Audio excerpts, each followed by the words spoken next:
Baik, Assalamualaikum warahmatullahi wabarakatuh. Perkenalkan, nama saya Muhammad Agil Hakim, 3 digit NIM terakhir 083 dari kelas C, Universitas Diponegoro, Sekolah Vokasi. Di sini saya akan mempresentasikan praktikum sistem embedded pada modul 1, yaitu GPIO pada STM32 dan ESP32. Langsung saja saya akan menjelaskan. Yang pertama, ada tujuan praktikum dari ini, yaitu memahami, mempelajari, dan mengimplementasikan GPIO. Apa sih konsep dasarnya? Memahami prinsip kerja GPIO sebagai elemen penting dalam pemrograman mikrokontroler ESP32 dan STM32.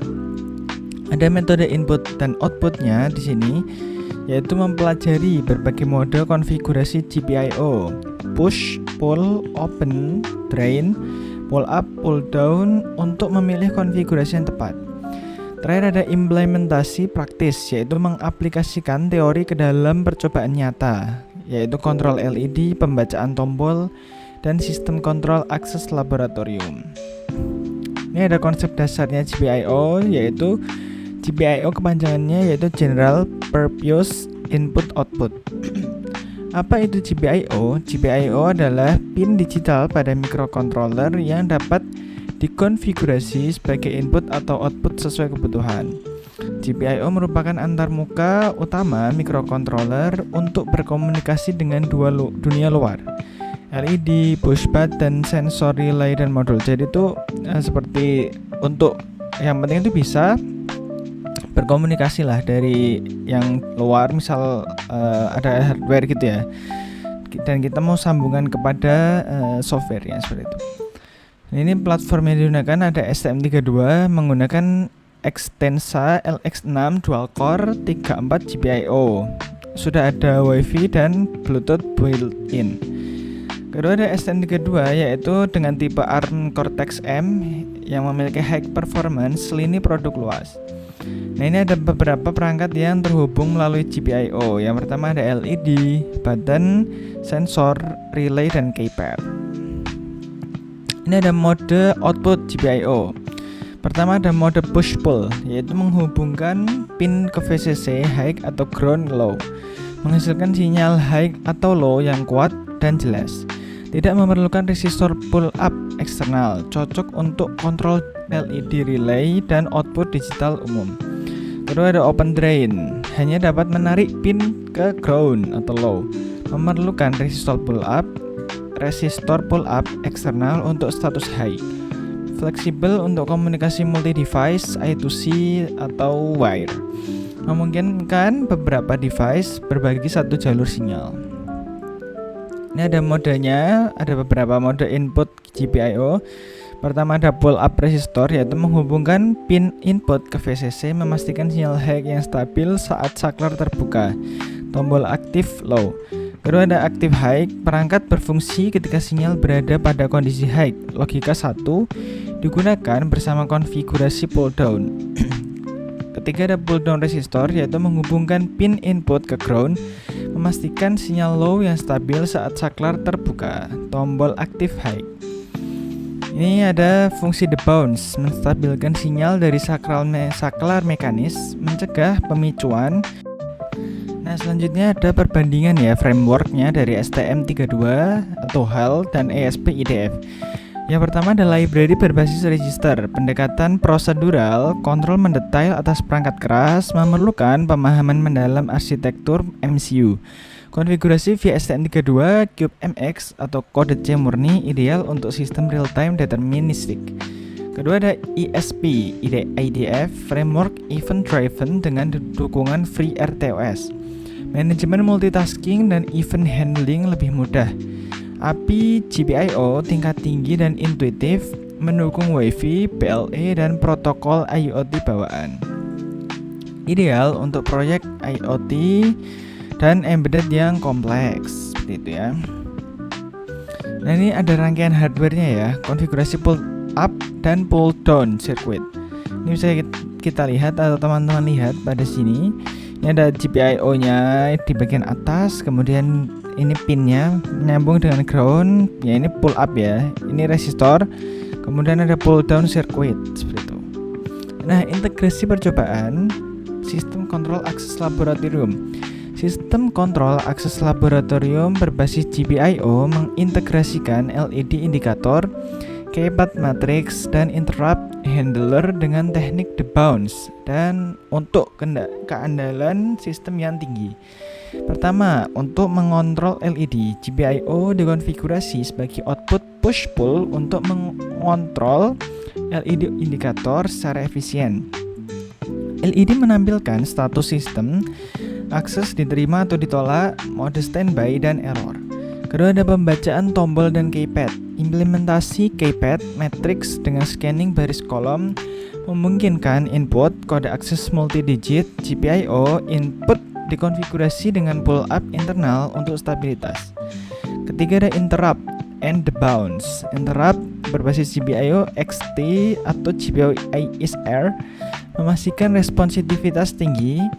Teknik software debounce, timer delay 20 ms means mencegah pembacaan palsu dari pantulan sinyal. Oh, sudah. Demikian presentasi yang dapat saya sampaikan. Selanjutnya saya akan menjelaskan pada ini Visual Studio Code. Nah, langkah pertama sebelum kita, tadi kan saya sudah memasukkan seperti ini. Nah, teman-teman ini bisa diulang ya, bisa disilang dulu. Nah, ini bisa teman-teman hapus ya. Boleh di delete, remove. Nah, bisa di remove, kemudian remove.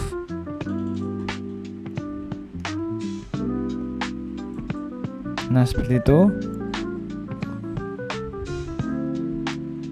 Nah, ini caranya kita awal mula-mula kita membuka VS Code, kemudian kan kosong seperti ini ya. Nah, kita bisa menambahkan yaitu add folder to workspace. Kemudian kita kan sudah di share ya oleh dosen modul yang mana, dan kita klik yang modul 1 praktikum. Nah, ini ada dua pilihan. Pertama, kita emang klik yang STM dulu. Nah, kita kan pada praktikum ini yaitu simulasi 1 LED blink, kita klik LED-nya, kemudian kita add. Nah, ini akan masuk seperti ini. Nah, ini kan untuk yang STM32. Kemudian untuk yang kedua yaitu kita tambahkan ESP32. Ini kita keluarkan dulu. Nah, kemudian kita klik yang ESP, pilih yang satu, jangan diklik 2 kali. Kita add, kita klik sekali, kemudian kita add ya. Nah, seperti itu. Nah, sini modul atau programnya sudah ada muncul di workspace kita. Nah, kita langkah pertama bisa menambah bisa cari ya di yang STM32 ini. Ini ada ES. Nah, ini kan kita tadi sudah mengklik main CPP ya pada STM32, kita klik 2 kali, kemudian kita platform IO klik 2 kali juga. Nah, ini kita bisa build ya programnya, kita build, kemudian kita running. Nah, sebelum kita running, kita harus merangkai dulu hardware-nya, dan hasilnya akan saya tampilkan STM32 beserta ESP32 pada video setelah ini. Nah, yang ESP32 itu juga sama, ini bisa kita silang ya. Sebelumnya bisa saya silang dulu, kemudian ini ESP32 kita klik yang SRC, klik 2 kali main CPP platform io.ini, ini sama lah pokoknya. Nanti kita tinggal centang di sini build, kemudian kita upload setelah programnya jadi ya, hardwarenya jadi, dan hasilnya akan saya tampilkan di video setelah ini.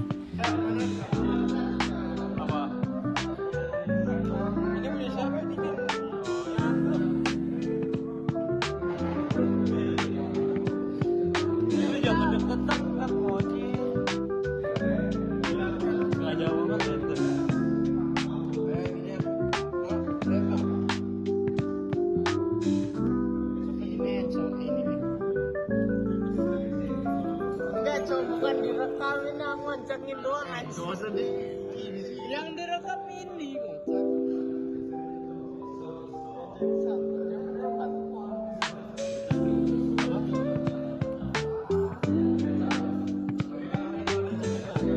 Kenapa?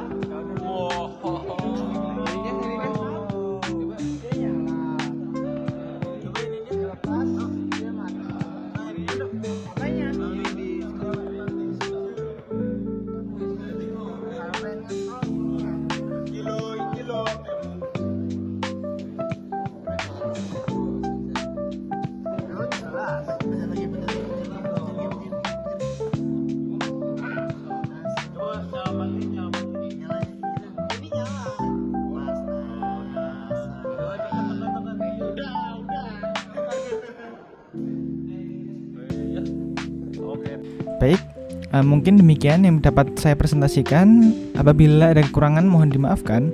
Kurang lebihnya mohon maaf. Billahi taufiq wal hidayah. Wassalamualaikum warahmatullahi wabarakatuh.